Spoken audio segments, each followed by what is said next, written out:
Amada iglesia, muy buenos días, bienvenidos a esta su casa. Le damos la bienvenida a cada una de las familias que nos acompañan por nuestro canal de YouTube. Bienvenidos todos, que en sus casas también Dios pueda hacer un milagro en sus vidas. Saludo especialmente en Villanueva, Casanare, a la pastora Sayiris, maestra del Instituto Bíblico. Pastora, Dios le bendiga. Y hoy vamos a estar tratando sobre el tema cuando le damos la espalda a Dios. Y vamos a dirigir nuestra Biblia hacia el Salmo 106, versículo 43. Salmo 106, versículo 46. Dice el Señor en su palabra: muchas veces les libró. Ellos, sin embargo, fueron rebeldes a su consejo y se hundieron en su iniquidad. Cuando yo leí esta palabra, yo dije, qué cosa tan tremenda. ¿Cuántas veces lo libró? Muchas veces lo libró. Pero sin embargo, ¿qué? Fueron rebeldes. No fue una, no fueron dos. Fueron muchas veces que Dios libró al pueblo de Israel y nos libró a cada uno de nosotros. Hoy vamos a hacer referencia al pueblo de Israel, pero lo que Dios quiere es que nosotros mismos nos pongamos como en primera persona, que nosotros mismos veamos el error que cometió el pueblo de Israel dándole la espalda a Dios, pero también vemos cómo nosotros mismos le hemos dado todo este tiempo muchas veces la espalda a Dios. Y dice que el pueblo fue rebelde y se hundieron en su propia iniquidad, porque nunca supieron humillarse delante de Dios para reconocer sus errores. En los dos últimos domingos el pastor Omar nos ha estado hablando sobre las recomendaciones que nos hizo el profeta Malaquías. En el libro de Malaquías el pastor nos daba 7 recomendaciones para nosotros no apartarnos de Dios. ¿Nos acordamos de ellas? Primera, no poner en duda el amor de Dios. Segundo, quitar la honra a Dios. Tercero, menospreciar el pacto matrimonial. Cuarta, acusar a Dios de injusticia. La quinta, darle la espalda a Dios. La sexta, robar a Dios. Y la séptima, dejar de servir a Dios. Hoy vamos a estar ahondando un poco más sobre la número 5, dándole la espalda a Dios. Cuando le damos la espalda a Dios, ese es el tema que vamos a estar andando un poco más. Adán y Eva se rebelaron a Dios, pero uno se pregunta, ¿pero por qué? Si lo tenían todo. ¿Será que a ellos les faltaba algo? A nuestro pensar uno dice no, lo tenían todo, tenían la presencia de Dios continuamente, tenían todo que comer, no tenían que trabajar, lo tenían todo, pero aún así le dieron la espalda a Dios, decidieron hacer lo que a ellos mejor les pareció. ¿Y qué provocó esto? ¿Qué provoca la desobediencia? La desobediencia solamente trae muerte y destrucción. Y eso fue lo que ellos trajeron a su descendencia, muerte y destrucción. Una descendencia que nacía ya con el pecado, una descendencia imperfecta, una descendencia sujeta a la enfermedad y a la muerte. Eso fue lo que causó el pecado de sus padres, Adán y Eva. Otro ejemplo que vemos en la palabra, y esto cuando lo leímos la semana pasada, esto lo vimos la semana pasada en nuestro reto bíblico. ¿Quién está siguiendo su reto bíblico? ¿Quién va al día en el reto bíblico? Los felicito. Cuando yo leí esa parte de la vida del rey Amasías en Segunda de Crónicas 25, versículos 6 al 16, yo dije, por Dios, es tremendo ver cómo Dios bendice a las personas y las personas se dan cuenta de la bendición que Dios les está dando, pero aún son infieles con Dios. Vamos a leer un poquito allí, versículo 6. Estamos hablando del rey Amasías. ¿Listo? Dice: y de Israel tomó a sueldo por 100 talentos de plata a 100,000 hombres valientes. Mas un varón de Dios vino a él y le dijo: rey, no vaya contigo el ejército de Israel. ¿De dónde era rey Amasías? De Judá. Y él había contratado por 100 talentos de plata a 100,000 hombres valientes del pueblo de Israel. Pero entonces vino el hombre de Dios, el profeta de Dios, y le dijo: no vaya contigo el ejército de Israel, porque Jehová no está con Israel ni con todos los hijos de Efraín. Pero si vas así y lo haces y te esfuerzas para pelear, Dios te hará caer delante de los enemigos, porque en Dios está el poder para ayudar o para derribar. Y Amasías dijo al varón de Dios, mira por lo que se preocupa Amasías. Dijo Amasías al varón de Dios: ¿qué pues haré con los 100 talentos de plata que he dado al ejército de Israel? ¿Por qué se preocupó él? Por la plata, ¿cierto? Y dice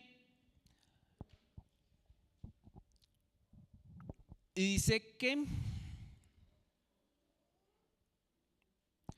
dijo el varón de Dios, y el varón de Dios le respondió: Jehová puede darte mucho más de esto. Esa fue la respuesta del varón de Dios: Jehová puede darte mucho más de esto.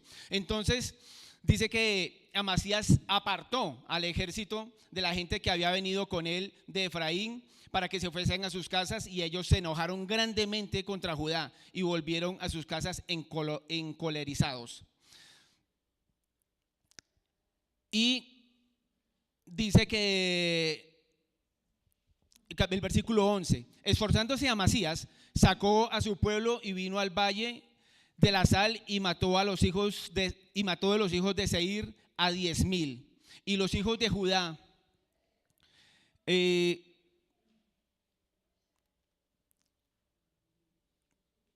estamos en el 11, dice: y de los hijos de Judá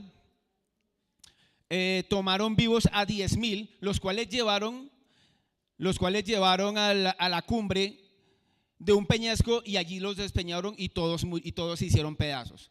Dice: mas los del ejército de Amasías, mas a los ejércitos que Amasías había despedido para que no fuesen con él a la guerra, invadieron las ciudades de Judá, desde Samaria hasta Bet-Orón, y mataron a 3,000 de ellos y tomaron gran despojo. Volviendo a Amasías, mira lo que dice acá. Enfoquémonos en el 14, 15 y 16. Y es lo que estamos hablando de qué fue lo que hizo Dios. Dios le dio la victoria a Amasías. Vio la mano de Dios, como Dios le da una victoria así de frente. Él vio la bendición de Dios. Pero ¿qué hizo Amasías? Miremoslo en el versículo 14. Dice: volviendo luego Amasías de la matanza de los edomitas, trajo también consigo los dioses de los hijos de Seir y los puso ante sí por dioses, y los adoró y les quemó incienso. Por esto se encendió la ira de Jehová contra Amasías, y envió a él un profeta que le dijo: ¿por qué has buscado los dioses de otra nación que no los libraron de tus manos? Y hablándole el profeta estas cosas, le preguntó: ¿te han puesto a ti por consejero del rey? Déjate de esto, ¿porque quieres que te maten? Y cuando terminó de hablar, el profeta le dijo: yo sé que Dios ha decretado destruirte, porque has hecho esto y no obedeciste mi consejo. Uno dice tremendo, ¿cierto? Uno dice: Dios le acaba de dar una victoria al rey Amasías, destruir este ejército tan grande que venía contra él. Y la respuesta de él para una bendición que Dios le había dado era tomar los dioses paganos de otros pueblos y venir y adorarlo, cuando había tenido no unas horas antes una victoria tan poderosa. O sea, uno dice: ¿qué cabe en el corazón de una persona así? Y uno pues queda uno como boquiabierto, queda uno como desilusionado, y uno dice: ¿cuántas veces he hecho yo eso? ¿Cuántas veces yo he visto una bendición en mi hogar, en mi familia, en mis hijos, Y en lugar de yo agradecer por lo que Dios me ha dado, empiezo a quejarme. Veo yo una bendición de Dios y aún sigo con las mentiras. Veo una bendición de Dios y aún sigo yo robando, cogiéndome lo que no es mío. Eso es lo que nosotros hacemos, igual que hizo este rey. Vemos las bendiciones de Dios, pero aún nosotros seguimos fallándole a Dios, dándole la espalda a Dios. Y miramos otro aspecto. El rey Ezequías, dice la Biblia que el rey Ezequías hizo lo recto delante de Dios toda su vida. Y después de él, ¿quién reinó? Dice que reinó Manasés, su hijo. Y dice que, ¿cuántos años tenía Manasés cuando empezó a reinar? 12 años. ¿Y qué dice la Biblia? Que Manasés hizo lo malo ante los ojos de Dios. Pero ¿cuántos años tenía Manasés? 12. ¿Y dónde estaba su padre, sus padres, para enseñarle el temor de Dios, para enseñarle la palabra de Dios? Si dice que este rey Ezequías hizo lo bueno delante de Dios. Mis amados, nunca olvidemos nuestro papel de padre, aún sirviendo en la iglesia, sirviéndole a Dios. Nuestro primer ministerio es nuestra casa, nuestro hogar. Dice que hay varios tipos de personas, de líderes. Los que comienzan bien su ministerio y los que lo terminan bien. Los que comienzan bien y terminan mal. Los que comienzan mal y terminan bien. Afortunadamente, ese fue el caso de Manasés. Él comenzó mal, hizo lo malo delante de Dios, pero dice que él, cuando vinieron los de Asiria y se lo llevaron cautivo, él pudo humillarse delante de Dios, pudo arrepentirse delante de Dios. Y él se humilló y Dios escuchó su oración. Y dice que desde ese momento él sirvió a Dios y no se apartó hasta el último día de su vida. Siguió con Dios. Él empezó mal, pero terminó bien. Unos dicen que lo importante es comenzar bien y vamos. Otros dicen que es mejor comenzar bien y terminar bien. Otros dicen que, bueno, que como se comience, pero terminar bien. Aquí el rey Amasías lo que hizo fue empezar mal, porque tal vez no había tenido una instrucción de sus padres. Y lo podemos ver, porque si los papás se hubieran preocupado por él, instruirlo en la palabra de Dios, no hubiera empezado haciendo las cosas mal.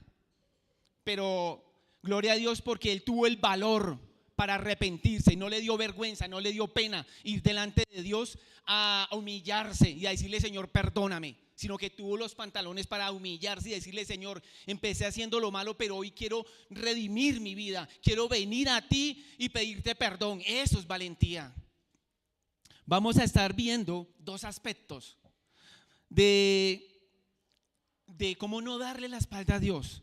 Veamos dos aspectos para que las nuevas generaciones y nosotros mismos no le demos la espalda a Dios. En primer lugar, lo que vamos a estar hablando es la educación temprana en casa.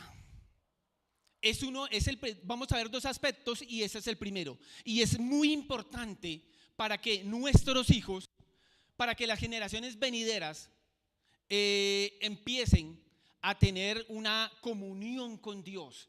Y el primero de los aspectos de este primer punto es que nosotros veíamos que en los días de los patriarcas el padre era el encargado o el responsable de la enseñanza religiosa en la casa, de la enseñanza de la palabra de Dios en la casa. Génesis 18:19 dice: porque yo sé que mandará a sus hijos y a su casa después de sí, que guarden el camino de Jehová, haciendo justicia y juicio, para que haga venir Jehová sobre Abraham lo que ha hablado acerca de él. Los padres son los responsables de llevar la palabra de Dios a sus hijos. El segundo aspecto dice que Moisés enseñó la ley de Dios al pueblo, a los padres y a sus hijos. Deuteronomio 4:9 dice: por tanto, Guárdate y guarda tu alma con diligencia, para que no te olvides de las cosas que tus ojos han visto, ni se aparten de tu corazón todos los días de tu vida. Antes bien las enseñarás a tus hijos y a los hijos de tus hijos. Mi amado, cuando saques profesionales a tus hijos, no ha terminado tu tarea. Como hombre de Dios, como mujer de Dios, si te sacas profesionales a tus hijos, las llevas a un matrimonio, aún no has terminado tu tarea. Porque como abuelo también vas a tener que levantar a tus nietos en el temor de Dios. Ayudarle a esos papitos a llevar a esos hijos, a formarlos en el temor de Dios. Dice, a tus hijos y a los hijos de tus hijos. ¿Sí nos entendemos? El otro aspecto es que la bendición y la prosperidad eran resultado de la obediencia. Por esto los padres se esforzaban por enseñar la palabra de Dios a sus hijos. Deuteronomio 11, versículo 8 y 9 dice: guardad pues todos los mandamientos que yo os prescribo hoy, para que seáis fortalecidos y entréis y poseáis la tierra a la cual pasáis, para tomarla, y para que os sean prolongados los días sobre la tierra, de la cual juró Jehová a vuestros padres que había de darla a ellos y a su descendencia, tierra que fluye leche y miel. La bendición para nuestros hijos, para nuestros nietos, para nuestras generaciones venideras, depende de la obediencia que nosotros tengamos a la palabra de Dios. Primeramente, nosotros vivir una vida recta en la cual obedezcamos a la palabra de Dios, y luego que cumplamos el mandato de Dios de enseñar la palabra, su palabra, a nuestros hijos y a nuestros nietos. Y si Dios nos da licencia de conocer bisnietos, también a ellos darle la palabra, porque nunca como siervos de Dios dejamos de ser padres. Nos morimos y seguimos preocupándonos por nuestros hijos, pero no nos preocupemos por lo malo, que dónde está, que qué le va a pasar. No, entreguen sus hijos a Dios. Lo que usted tiene que preocuparse es por seguirles llevando, enseñando la palabra de Dios. Amén. Otro aspecto es que la buena enseñanza produce avivamiento. La buena enseñanza produce avivamiento. Nehemías 8, del 9 al 10. Y Nehemías, el gobernador, y el sacerdote Esdras, escriba, y los levitas que hacían entender al pueblo, dijeron a todo el pueblo: día santo es a Jehová nuestro Dios, no os entristezcáis ni lloréis, porque todo el pueblo lloraba oyendo las palabras de la ley. Luego les dijo: id, comed grosuras y bebed vino dulce, y enviad porciones a los que no han preparado, porque día santo es a nuestro Señor. No os entristezcáis, porque el gozo de Jehová es vuestra fuerza. Dice que la enseñanza, la buena enseñanza, produce avivamiento. ¿Avivamiento en quién? En nuestros hijos. Y pues ahorita lo vamos a ver. Hay 5 etapas hacia la adultez.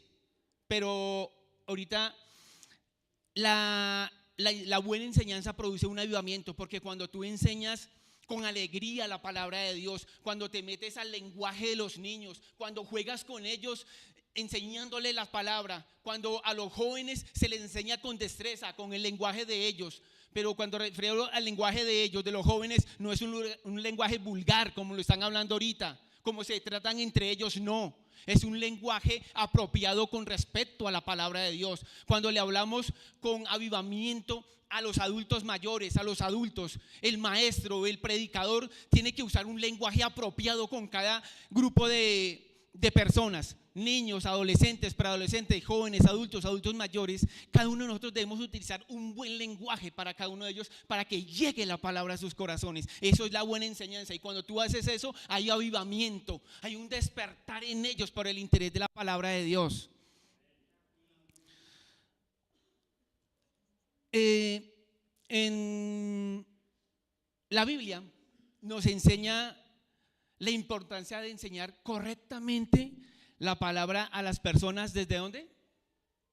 Desde la niñez. A los niños se les debe enseñar la importancia de la palabra de Dios desde su niñez. Dice en 1 Samuel 1, 24, 25, después que lo hubo destetado, lo llevó consigo con 3 becerros, con un efa de harina, con una vasija de vino, y lo trajo a la casa de Jehová en Silo. Y el niño era pequeño.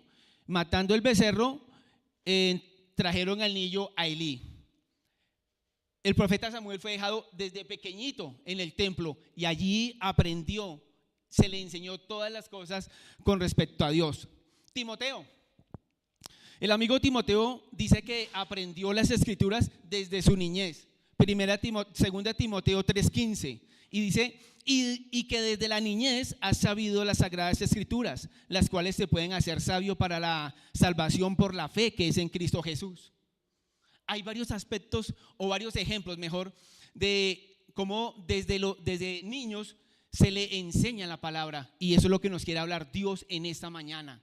No perdamos el tiempo con nuestros hijos cuando aún los tenemos en la casa, sino que cuando estén ellos ahí, y más cuando estén pequeños, como lo vamos a ver ahorita, ellos captan la palabra de Dios, pero es responsabilidad nuestra como padres enseñarle a ellos.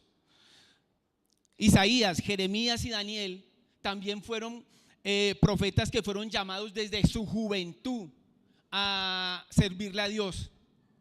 Los jóvenes no tienen que sentir miedo, no tienen que sentir angustia cuando le dicen Daniel, prepare una charla para el viernes grupo familiar.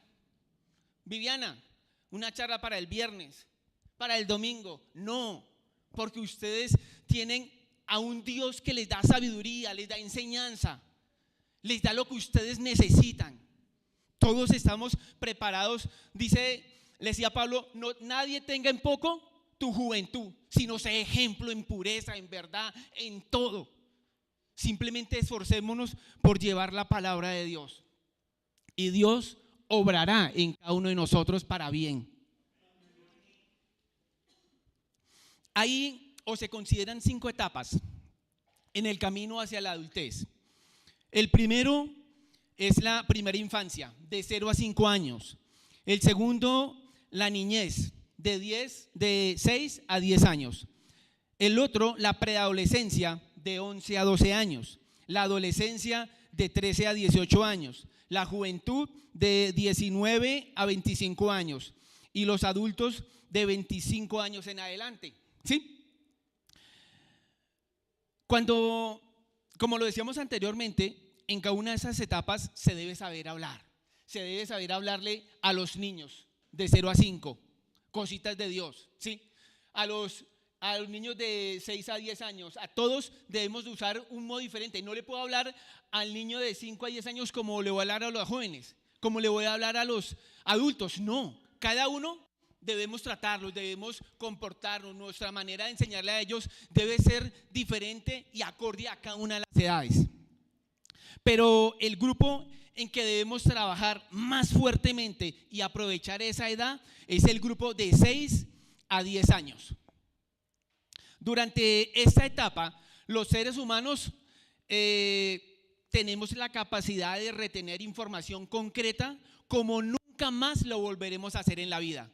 Es una etapa de 6 a 10 años donde el niño absorbe como una esponja toda la información que tú le des sobre la palabra de Dios. No se le va a olvidar. Y si tú estás trabajando día a día enseñándole la palabra, esta es una edad preciosa para enseñarle de Dios a los niños. ¿Sí nos entendemos?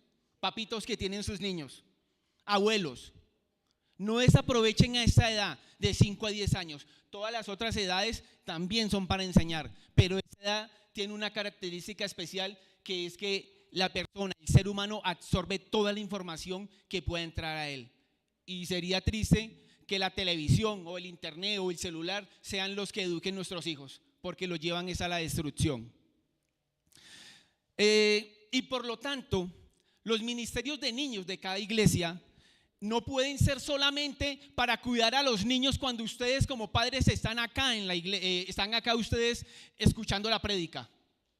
El ministerio de niños de cada iglesia debe luchar, debe trabajar, debe esforzarse para que estos niños reciban la palabra de Dios. Y como la educación secular, también en la formación espiritual debe hacerse un cronograma, debe hacerse un programa de enseñanza con objetivos claros de aprendizaje y un plan panorámico de lo que estemos enseñando. La escuela bíblica no es un pasatiempo para los niños.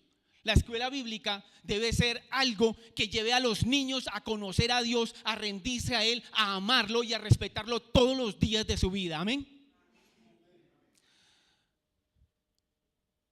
Aquí debemos de tener mucho cuidado con algo. Y es con los niños, con los preadolescentes, con los adolescentes y con los jóvenes que nacen en familias cristianas. Los que dicen, yo soy de cuna cristiana. Con esas personas, con esos niños, con esos jóvenes debemos de tener mucho cuidado.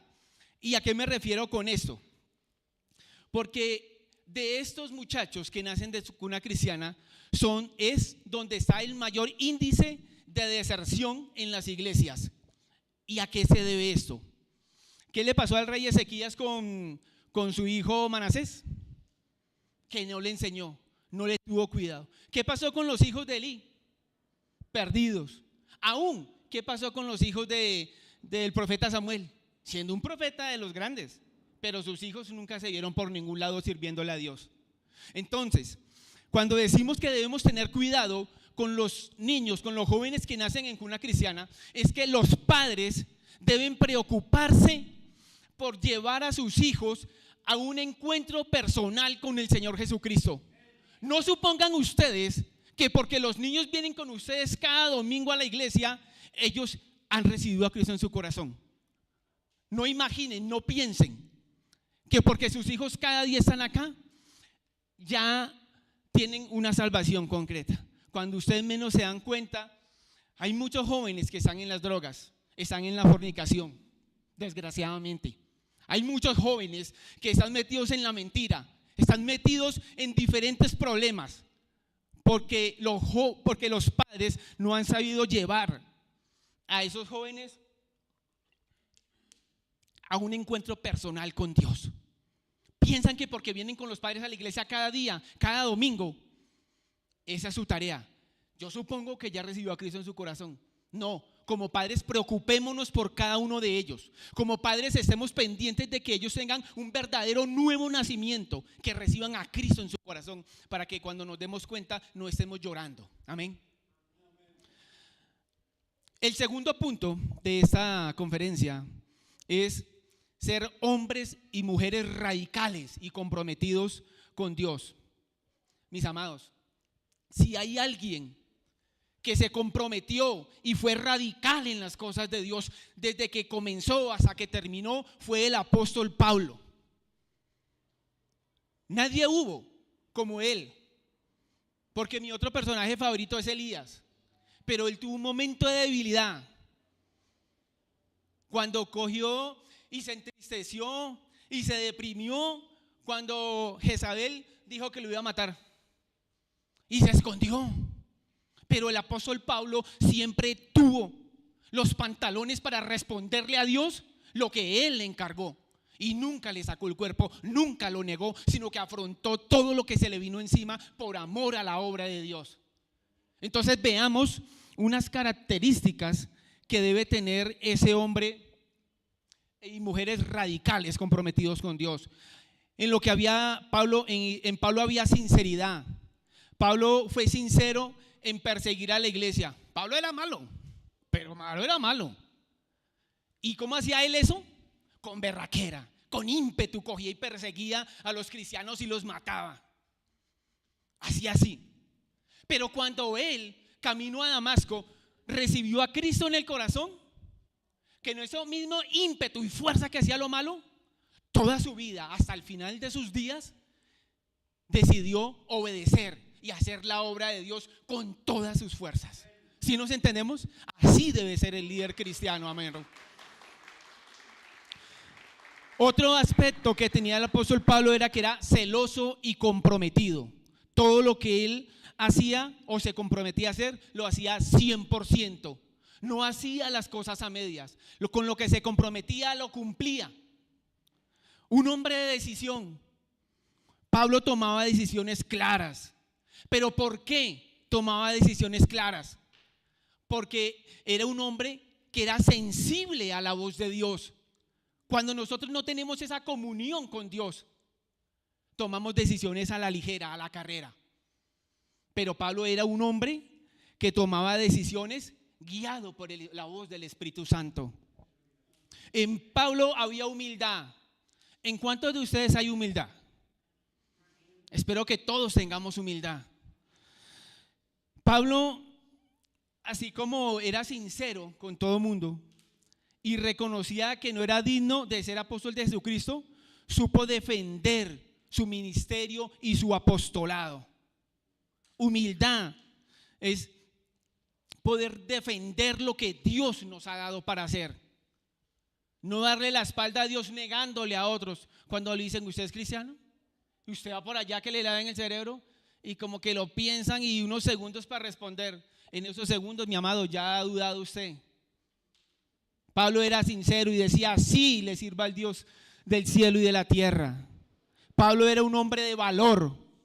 Pablo enfrentó la persecución, los problemas de las iglesias con valor y con amor. Muchos problemas habían en las iglesias, problemas delicados, pero Pablo no les sacaba el cuerpo, no los encubría, sino que él iba y enfrentaba a cada uno y les decía, esto es así, como lo hizo con el apóstol Pedro. Cuando Pedro se estaba descuadrando, hablando una cosa con los judíos y otra cosa con los gentiles, Pablo tuvo el carácter de decirle, Pedro, esto es así, así, así. Pablo era un hombre de valor, que no se escondía ante nada. Y cuando tuvo problemas, lo azotaron, lo apedrearon, fue náufrago, estuvo en la cárcel, pero nada de eso lo detuvo en llevar la palabra de Dios, sino que eso decía, cuando soy débil, fuerte soy. Eso es lo que tiene que ser el líder de esos días, esforzarse, no porque hubo un problema, no porque me robaron, no porque me dijeron, usted es tal, ¿qué hace usted allá lambiendo ladrillos? Ahí me caí, no hice nada más. No, sigamos el ejemplo de Pablo, que aunque lo azotaron, lo apedrearon, lo metieron a la cárcel injustamente, él aún en la cárcel escribía a las iglesias y les decía lo que debían hacer. El mensaje de Dios no fue callado cuando Pablo fue a la cárcel, sino que aún era más extendido por las prédicas, por las cartas que escribía Pablo ahí, y cuando salían iban por todas las iglesias de Europa de esos días, de Asia. El evangelio no se cayó. El evangelio no fue callado cuando Pablo tuvo problemas. Aún fue predicado aún más, con fuerza.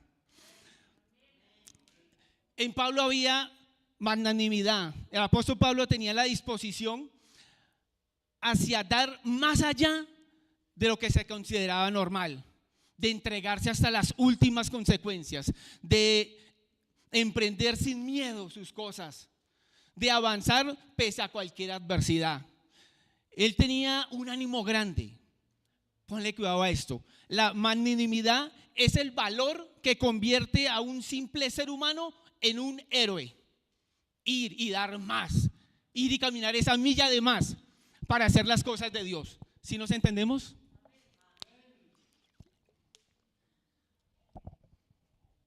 En Pablo había responsabilidad. En nosotros hay responsabilidad.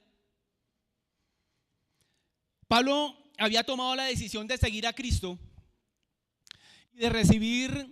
y de recibir el encargo que Dios le había dado, y esto lo hizo hasta los últimos días de su vida.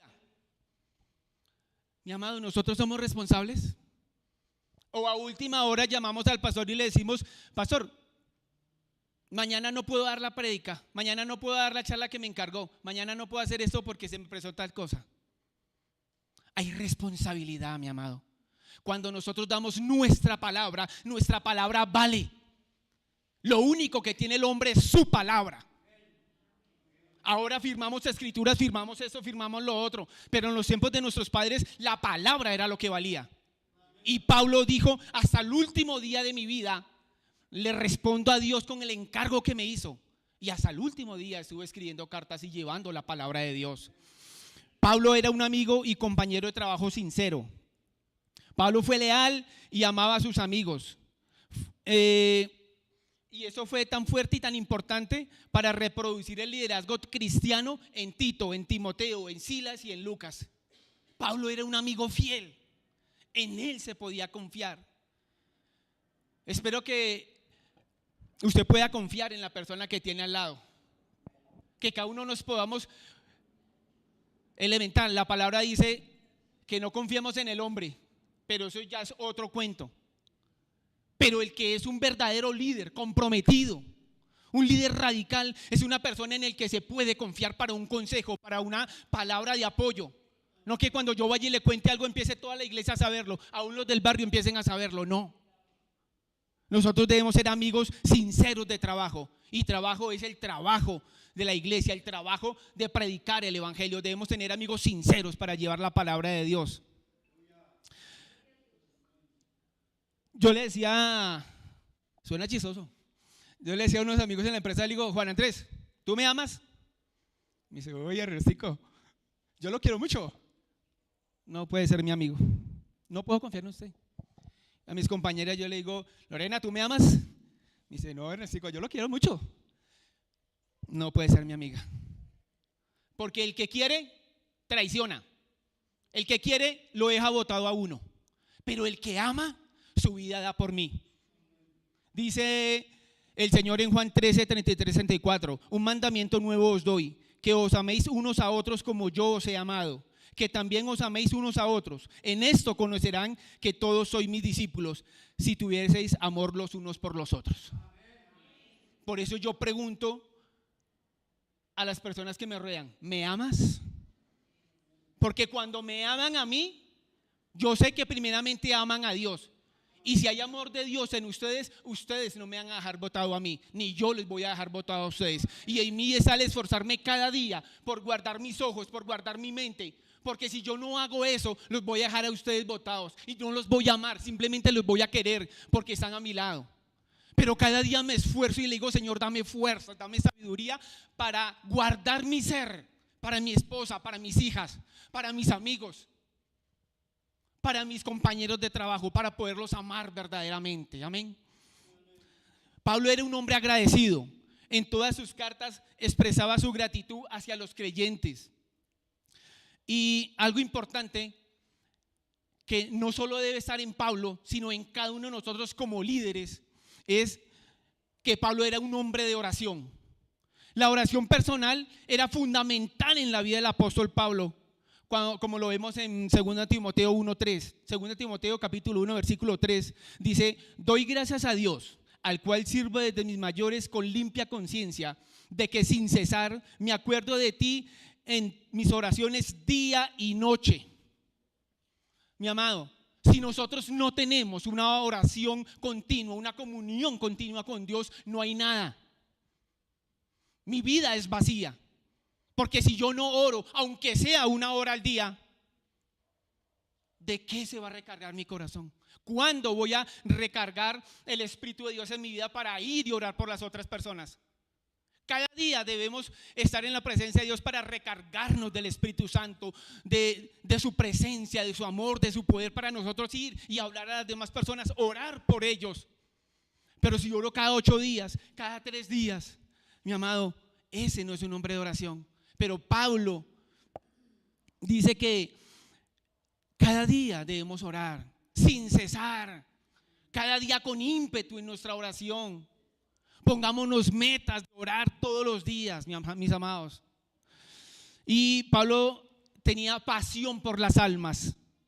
Pasión por las almas. Hasta el fin de sus días Pablo procuraba que las personas llegaran a conocer a Cristo. No dejaba este oficio a otras personas.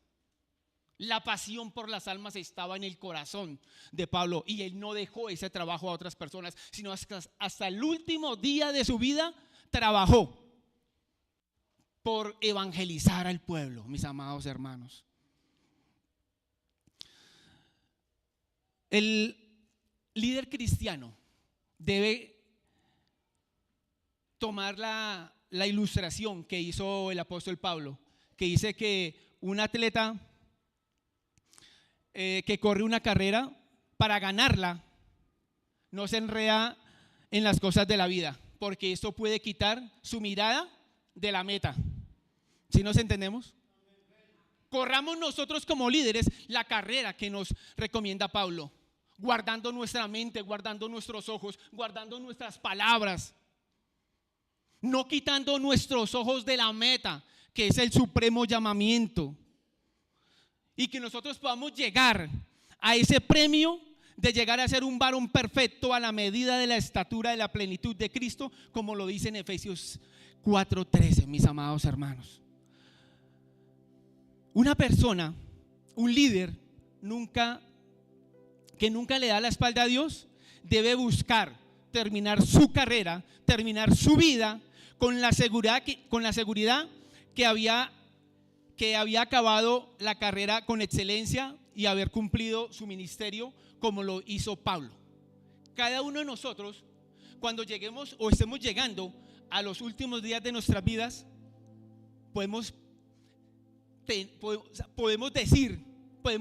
tenemos que llegar a proclamar las mismas palabras de Pablo.